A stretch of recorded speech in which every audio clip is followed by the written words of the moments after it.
following takes place between 9 a.m. and 10 a.m. Events occur in real time.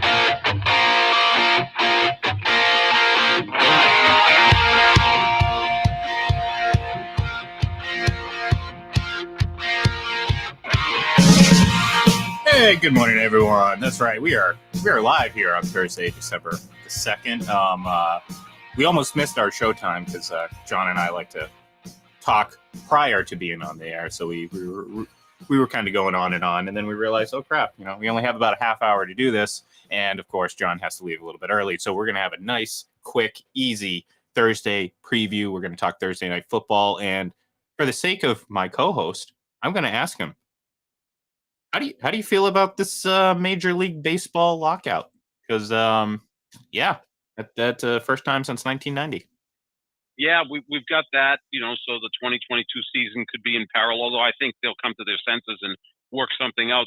The thing is, Ian, and I think deep down baseball is my favorite sport. I know more about baseball. When I watch a game, I can be insufferable to watch the game with because I'm always strategizing. But I've kind of lost so much respect for the game, for the players, the owners. It's just like they can't get together and fix it. There's some problems in football that have to be fixed, and they do not care about the fans. Like they're going to argue over, how to deal with the sticky stuff from last year and what the surface of the ball should be. And like they can't even agree on that. They couldn't agree that today is the 2nd of December. They just can't. They can't agree on anything. And it's almost like at some point, I think the fans are going to say, okay, enough, fix it. And when you get back, let us know. So I think it's going to go on for a few months, but at some point there's a lot of money to be divvied up, and hopefully they come to their senses. And this comes right on the heels of what, $2 billion in spending? Yeah. I mean, there were deals being made last night right to the very end. I mean, we saw the Red Sox reacquire Jackie Bradley Jr., the Cubs and Marcus Stroman getting their deal done. Before the deadline. So, there's obviously money to be spent. I mean, think about the Tampa Bay Rays. I mean, they gave a 12-year deal to Wander Franco last week. Like the Tampa Bay Rays, that's like, look, it's disappointing. And I'm right there with you. Like when you can, as Rob Manfred, make yourself maybe the most hated commissioner of all sports, that is impressive because, we talk about competition, like, strength of schedule. Like if you were doing a strength of schedule between these commissioners and how bad they could, I mean, Rob Manfred would have like he'd be going up against people that had 100% winning percentage because he has somehow made himself out worse than Roger Goodell, Gary Bettman, who's been booed for 30 years. It's impressive to me because like he just seems like a guy who just does not have the pulse of baseball in him. It just doesn't add up. Something doesn't add up with him and just where this game should be going. I've always figured that the baseball commissioner should almost be, in a sense, a figurehead, right? Mm-hmm. Someone passionate about baseball, who's a good communicator. And then with that commissioner, you have someone who is a lawyer and understands negotiations and how all of that works. I always put forth that Tommy Lasorda to me would have been a great commissioner of baseball, obviously since past, but I'm going back 15, 20 years ago when he was in his 70s or someone like that. I still think like Bob Costas would be a great commissioner of baseball, great communicator, loves the game, understands the history. And then you pair him up with someone who understands the legal ramifications of negotiations. And you do that. Look, Adam Silver, the commissioner of basketball of the NBA, is in a class by himself. I mean, he's pretty much loved by the players. Well, he has a weak schedule, man. His competition is pretty soft. Like he just has to simply exist, and he's the best commissioner. I mean, he does more than that, but you know what I mean. It'd be like, who's the best quarterback on this list? Tom Brady, Cam Newton, two other guys. Wait a minute. You might get some people saying Cam Newton. There's some pretty passionate Cam Newton fans. They are. And I love Cam, and I think Cam eventually will be a great guy on TV. But yeah, it's really laughable what baseball is doing right now. And they had a pretty good year last year. Yeah. I thought.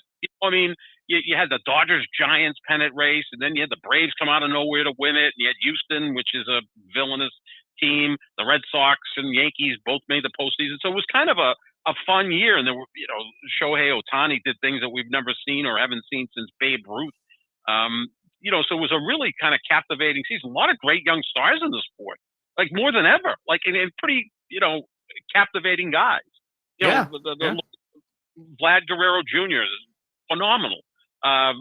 Mike Trout, although he didn't play much last year. Bryce Harper, Mookie Betts. I mean, you can go down the list of all these great players. So the sport, with the tools it has, is in good shape, but they just can't get out of their own way. They can't even agree on a pitch clock, which to me makes a lot of sense to speed the game so we're not sitting here for 3 hours and 52 minutes on a Sunday night at Fenway Park when the Red Sox play the Yankees.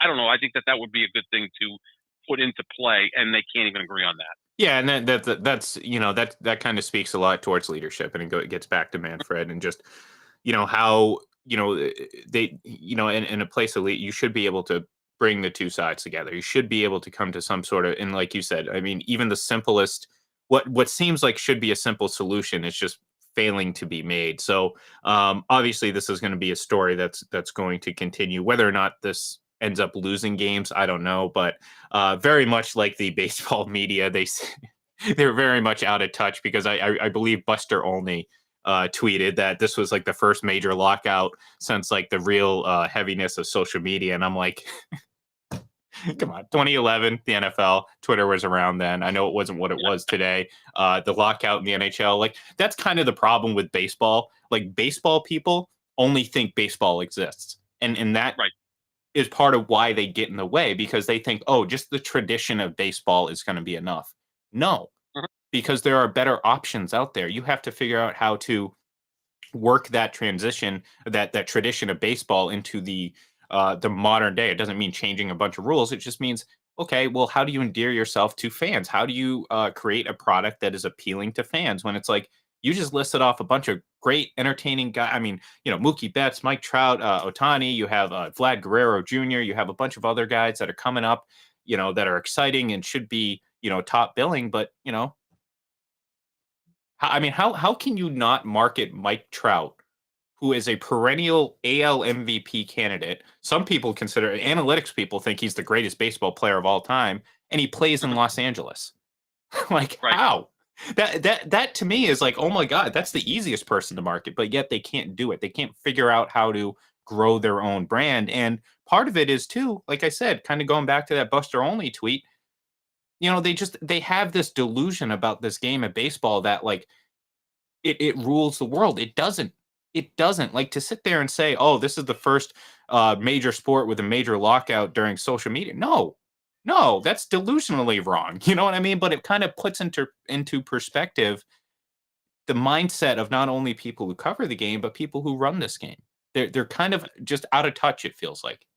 The NBA had a labor issue with 2011 as well, and hockey had a labor issue in 2012. So, I mean, it's in the last 10 years, every sport's had some sort of labor issue. So, yeah, I mean, no, baseball, even the way they vote for the Hall of Fame, I mean, how the hell is the greatest player in the history, in my opinion, Barry Bonds, and the greatest pitcher I ever saw, Roger Clemens, not in the Hall of Fame. Harold Baines is in there. Well, you have. I don't know the name of I don't know the name of the guy, but you see this every single year. You have these people making a name.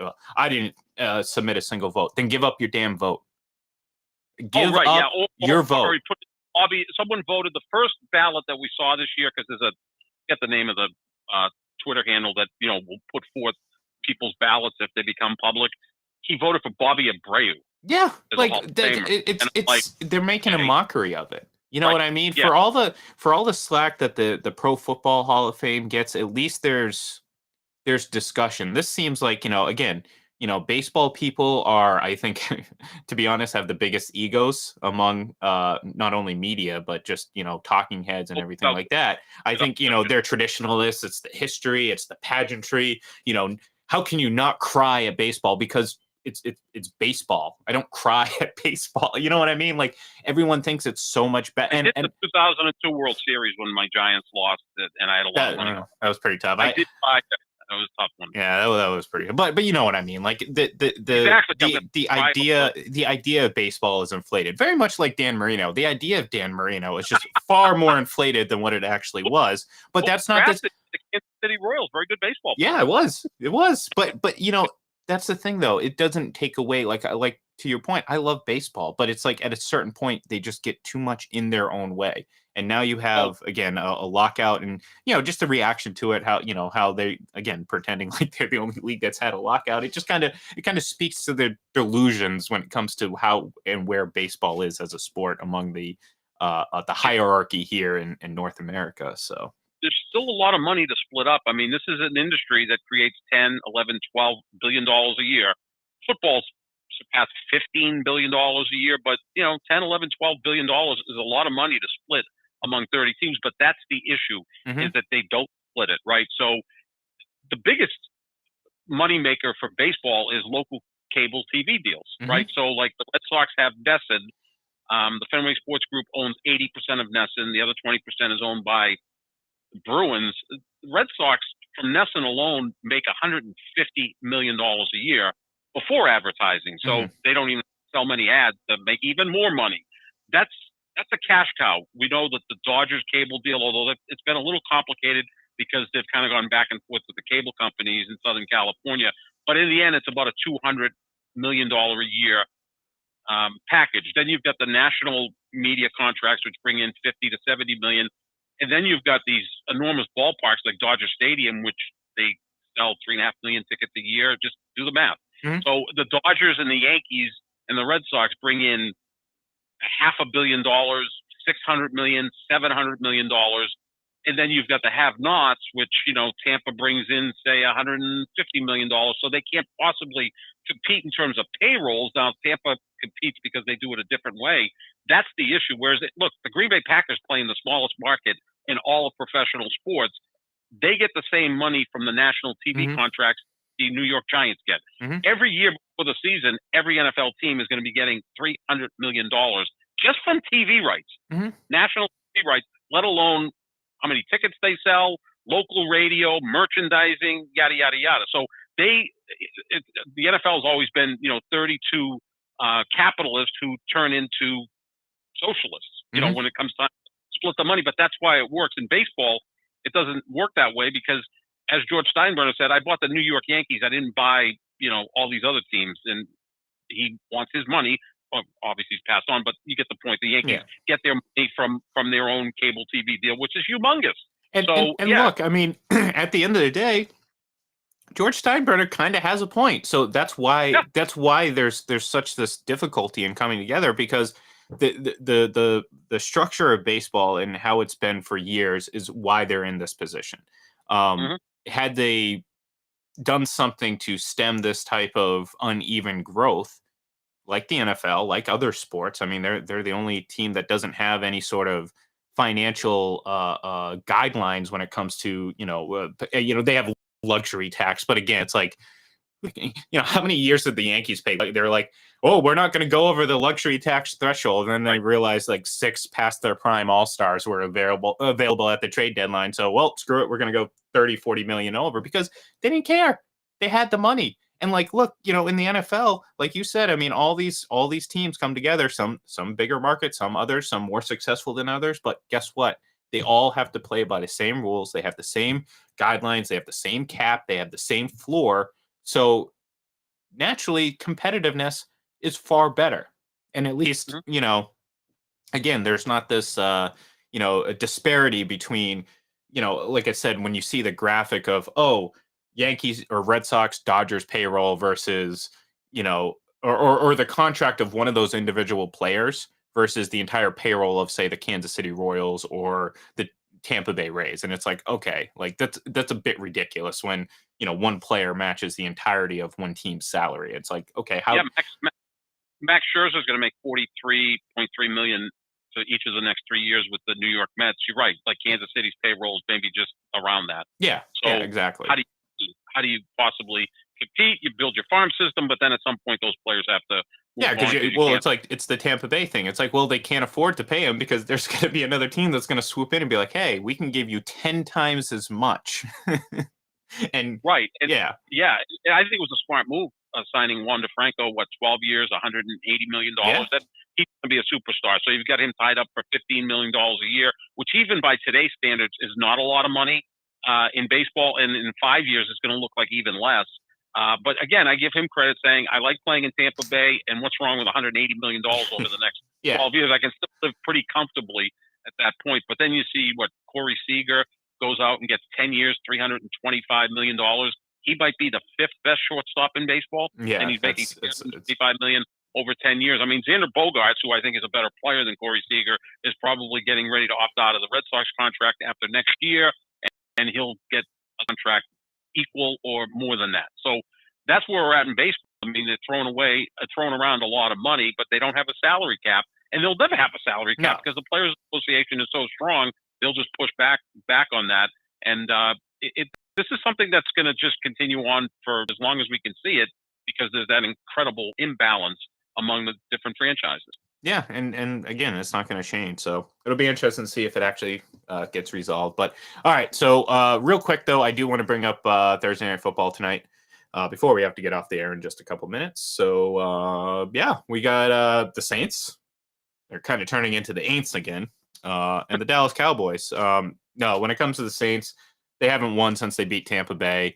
I think again, it's not surprising considering, they've been without Alvin Kamara. They haven't had Mike Thomas all year. Jameis Winston went down and they were relying on Trevor Siemian. And now they're turning to Taysom Hill, the guy who, I can't wait for the book to come out about how he somehow managed to finagle this many big contracts out of the Saints. I'm shocked.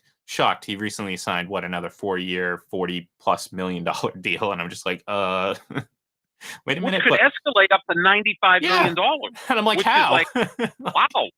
Who's his agent? I want that guy. Yeah, seriously. I mean, I gotta know. But anyway, you're gonna get Dallas. You're gonna get the Saints tonight. I'm feeling pretty confident saying Dallas is probably gonna win this game. Although, actually, you might feel more confident now that Mike McCarthy is not going to be on the sidelines. Correct? Are you feeling more confident in that? I hope Mike is doing well and recovering from COVID. I like him personally. He looks like a guy I'd hang around with, and go out to eat and have some laughs. He's have like some brats and yeah. Oh, absolutely. I mean, I told you, he looks like 12 different guys I went to high school with. He looks like a guy who could be working at the DPW in Somerville. Just, big burly guy. I like him personally, and I thought early in his run in Green Bay he was damn good. They did win a Super Bowl, and then he kind of lost his way, and he really hasn't gotten it back since he went to Dallas. I think now that we're going to see Amari Cooper, CD Lamb, you've got all the weapons there for Dak. The offensive line should be healthy. Dak's great when everything's in place. Mm-hmm. He can't work within chaos, right? Like our two quarterbacks, and I'm amazed that we're this far into the show and we just started to mention Aaron Rodgers and Tom Brady. But those two guys can work in chaos, right? Brady didn't have a receiving core and got his team to the AFC Championship game in 2013. We've seen what Rodgers has done this year. One game without any receivers, one game with three quarters of his offensive line out, and they still won. And so that's why those guys are what they are. Dak needs everything in place, and everything will be in place tonight with the offensive line, the weapons, and I think New Orleans is just a shell of itself, especially on offense. I expect a 17 to 21 point win by Dallas tonight. Well, think about and look, Dallas hasn't been playing all that great either. Now they're coming off a 10-day break because they played on Thanksgiving, but they've lost both their last two games, 36-33, 19-9. Now again, they've been without, obviously a lot of their offensive talent during that stretch, so maybe give them a little bit of pass, but this isn't a Dallas team that's cruising into the playoffs. They're still trying to get right and get themselves back because look, they're averaging 29.6 points a game. You can see it up on the graphic, and also allowing 22.7 points per game, which is right on par with the Saints. And the Saints aren't that good of a team. Now, again, granted, the Saints aren't a offensive team like the Cowboys are, but their margin for error is so slim. And if it isn't perfect, if they do have to deal with injuries, I imagine you're going to see a lot more of those L's as opposed to W's because, again, like you said, can they really overcome those issues like some of these other quarterbacks and teams can? Yeah, no, that's a great point, Ian. And you look at the Dallas team, that just reminds me so much of a team that I grew up loving, the Patriots in the late 70s, early 80s. Every year I heard about, and I was, trumpeting it myself. I was in high school at the time, but I bought into it that they had like the best roster in the NFL, and they'd have 5 or 6 or 7 Pro Bowlers, and then miss the playoffs somehow. They'd go 9-7. And now that I think back to that, I was like, how the hell did that happen? They had like future Hall of Famers, they had all sorts of talent, but they would blow teams out like Dallas does, right? They were 43-3 against Atlanta. They blew out Carolina. They looked really good against the Patriots. The last time the Patriots lost was in overtime against Dallas. And then they lose like close games, like the Kansas City game. They probably had a really good chance to win. How the hell did they lose to the Raiders on Thanksgiving? Like, they're just this weird team that, when they're on, and again, everything's perfect, man, they're impressive. But when they have anything that's in the way that, causes a little bit of chaos or a little bit of pushback, it seems like they just fold. And that's what that Patriots team did in the late 70s, early 80s. The total antithesis of the Belichick-Brady Patriots. Yeah. That team always way to lose, and you leave the stadium going, how the hell did they lose that game? Whereas the Brady-Belichick Patriots were always like, how the hell did they win that game? Yeah, down 11 points to Buffalo with a minute 35 left. It's like, wait a minute, scratching your head. How did they win this game? No problem. But yeah, I do think the Cowboys do handle business tonight against the Saints. But I do still have my questions about the Saints long term, and or I'm sorry, the Cowboys long term. It'll be interesting to see if they can stay healthy. But that's going to do it for us here today, there, John, because I know you have to get out of here early, and we had a 22-minute hard cap, unlike the Major League Baseball on this show. So have a great day, folks. We will be back tomorrow to do the rest of our Week 13 breakdown and predictions. Have a great one. We'll talk to you then.